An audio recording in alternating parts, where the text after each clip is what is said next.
Let's talk movies, everyone. Welcome back to episode, I don't even know at this point. John probably is keeping track. Did you say like 17? I don't know, 17 or 18. 17, 18, somewhere around there. We've got a great one for you today, coming off the back of Alexander, which if you watched that review, you know that we had a really fun time reviewing a really bad movie.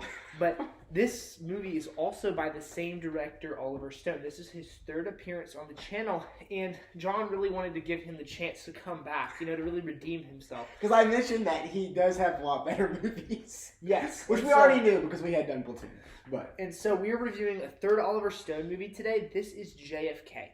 We've brought on our wonderful friend, John Michael Allan. Say hey, John Michael. Hey, everybody.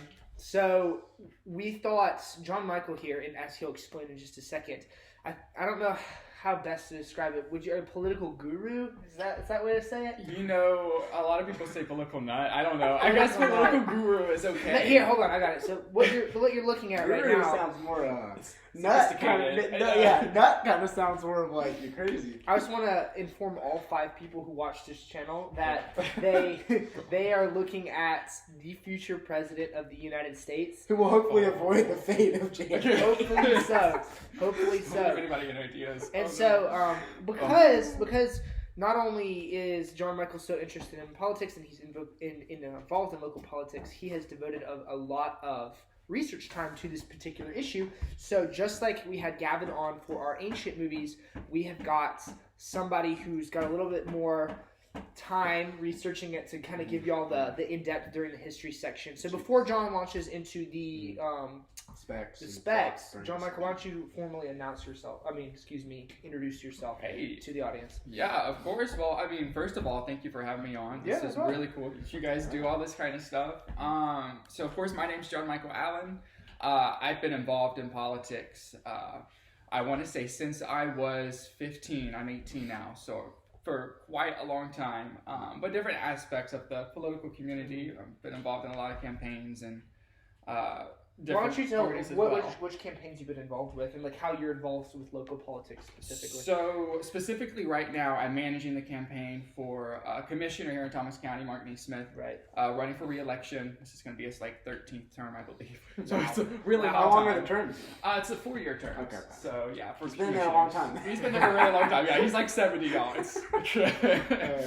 And I'm also helping Darlene Taylor. She's our state representative for re-election again. Supporting Adrienne Byrne. She's going up against the current incumbent, so it's going to be a little bit difficult, but time for a change. Yep. And then Michael Nixon for District 2. So right. Don't you told me earlier about how that you hold a certain position within local politics? Go grab a tray. Go ahead. As in kind of you were a delegate, right? Yes, yeah. So for the Republican Party, we recently had a convention. We send delegates not only to the district, but to the state convention as well, and national convention. Mm-hmm. So I was nominated and elected for both the district and state convention to be a delegate, kind of representing our area. So why don't you give us a brief overview of your research on this subject? Specifically for JFK? Yeah, specifically for JFK. Just so that the audience knows kind of what perspective you're coming from on this. Yeah. So you have to really start somewhere. With mine, I started on very smaller articles back. Really, articles from that time didn't really start coming out until about 9 years later. So really the 70s, I would want to say. I started there, and then I looked up a lot of pictures.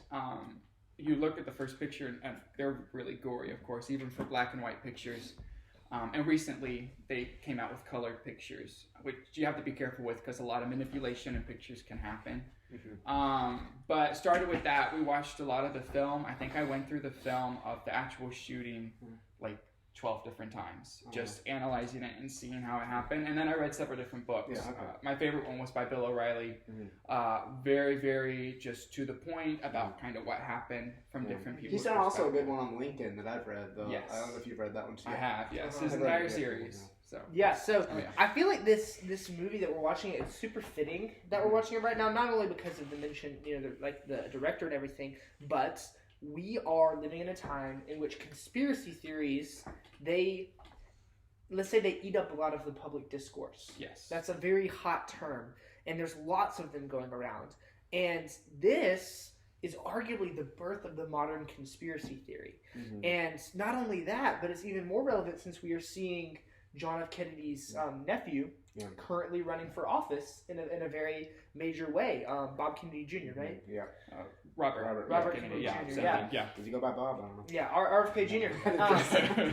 Who's, and we can talk about one of this in the history section, but who's had his dad and uncle killed, and who arguably has had an assassination attempt on him as well. So we can talk about that more later.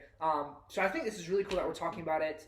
John, how about you take us into the movie specs? Alrighty, so we'll start with the kind of the specs on this movie. Or actually, we'll do the premise first. So You're kind of getting out of the picture there. Oh my God. So really, when it comes to this movie, what's the premise? So this is the true story of the New Orleans District Attorney Jim Garrison.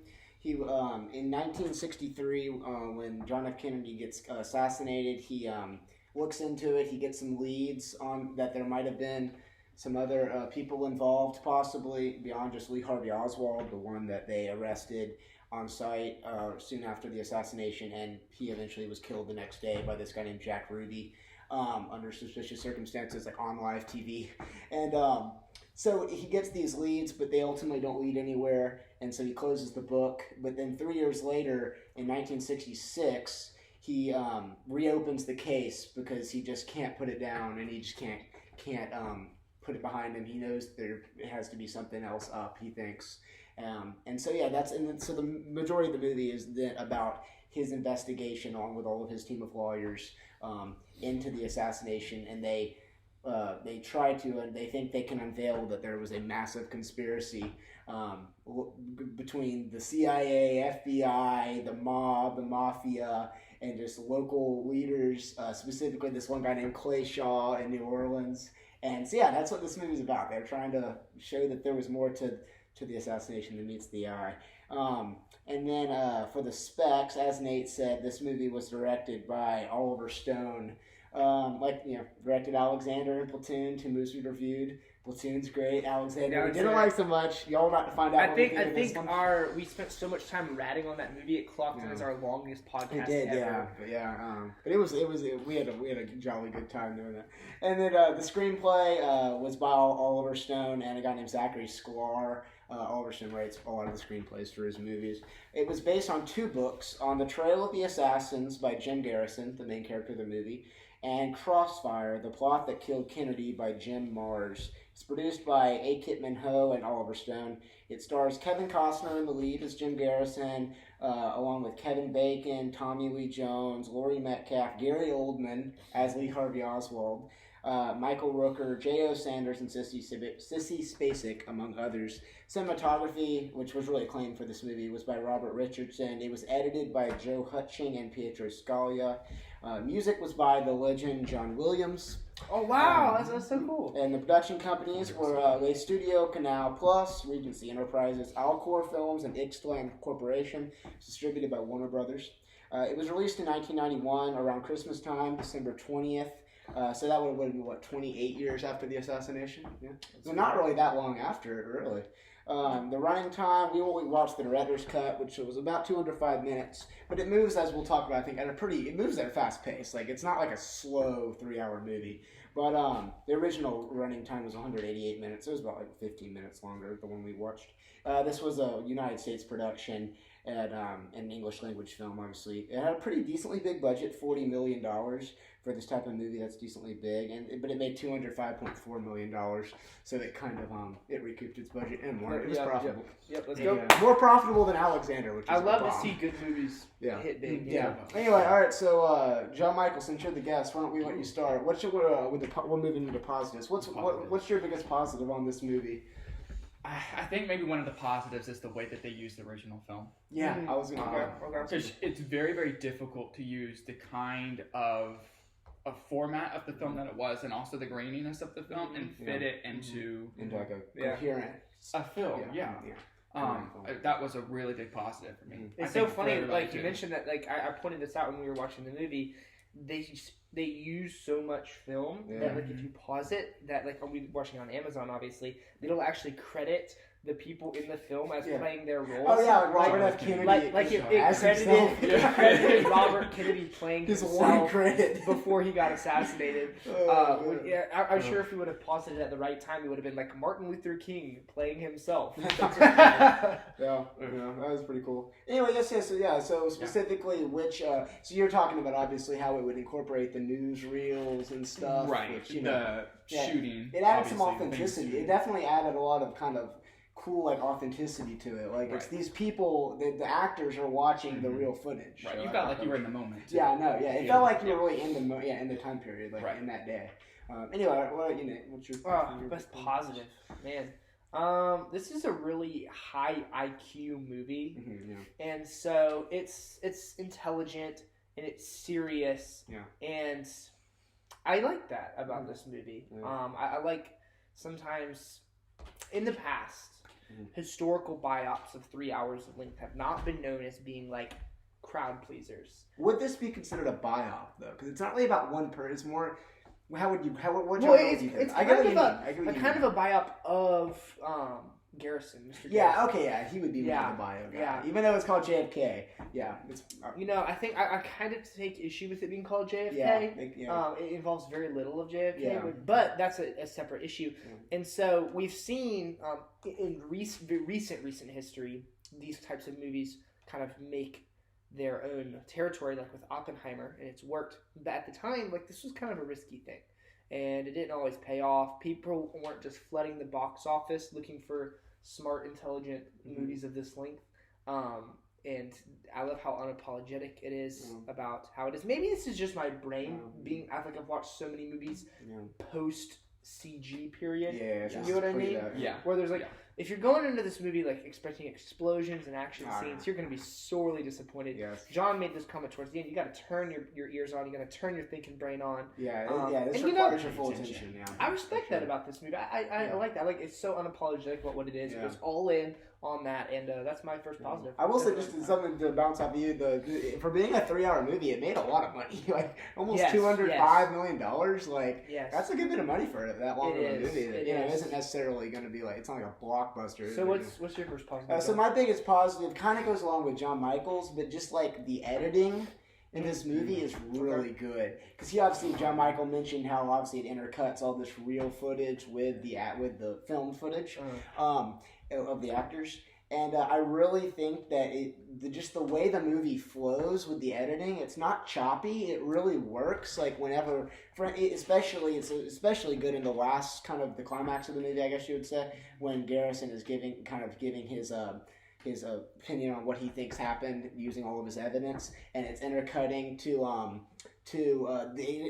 intercuts to what are scenes of like speculation, like it's obviously what he thinks happened. So it'll have like Lee Harvey Oswald, and it's in black and white, but it's cutting back and forth between Garrison in the present day, and then this speculative footage of what he thinks happened, and it just really the cutbacks really work really well. It feels like one of those like low budget things that has those dramas those things from the History Channel, and they always have like the dramatization. Yeah. Yes. Except this is actually good. Yeah. And then just the editing, and I think this movie did win like best film editing at the Academy Awards that year. So, and I think it's a very well edited movie, because with this it could have gotten real choppy with how much footage they were trying to incorporate, and just how much at a fast pace it was moving,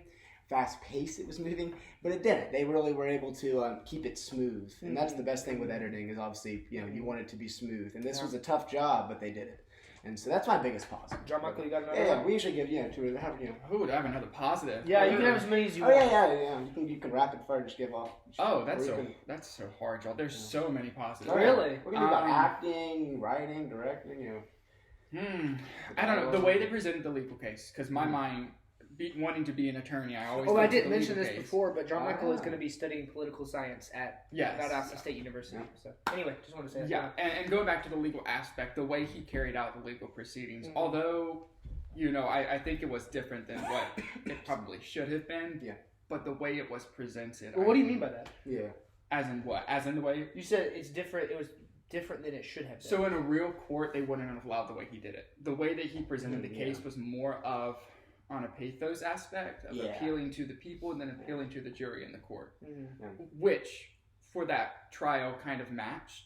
But in real life, I don't know if that would have kind of would have been. I noticed, maybe we could get into this more in the history section, but I noticed he kept going, objection, and before he even explained what his objection was, he kept sustaining his objections before he even explained. It, yeah. That could happen if they're like, I guess, so like egregious, so obvious, I guess. Yeah. But then he overruled one without him explaining it. That didn't feel fair. And you notice how fast paced the legal trial was. If they would have stopped to explain the objection, it would have kind of slowed it down.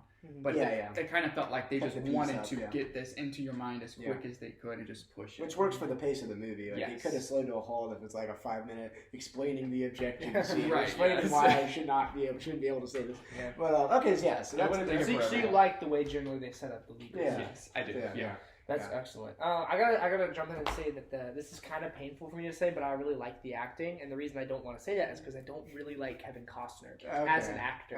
In Waterworld, he's kind of. I've heard that's a really bad movie. Waterworld. He's in another movie that I like, which is Dances with Wolves. Yeah, we'll definitely do that. But again, he's like, he's honestly on my least favorite part. He's but the thing is, the acting in this movie is really good. He's good, and I hate to say it, Kevin Costner did a good job. Yeah. I'll get into this later, but my only gripe with him is his accent. Yeah. But other than that, too distracting. No, it's like a New Orleans accent. Well, we can talk about that later. Yeah. But in general, the acting never took me out of the movie. Yeah. There was nothing ridiculous. It seemed like everyone was selling their character in a very believable way. All the crooked politicians. Oh wait, that come in. Sometimes it freezes and we just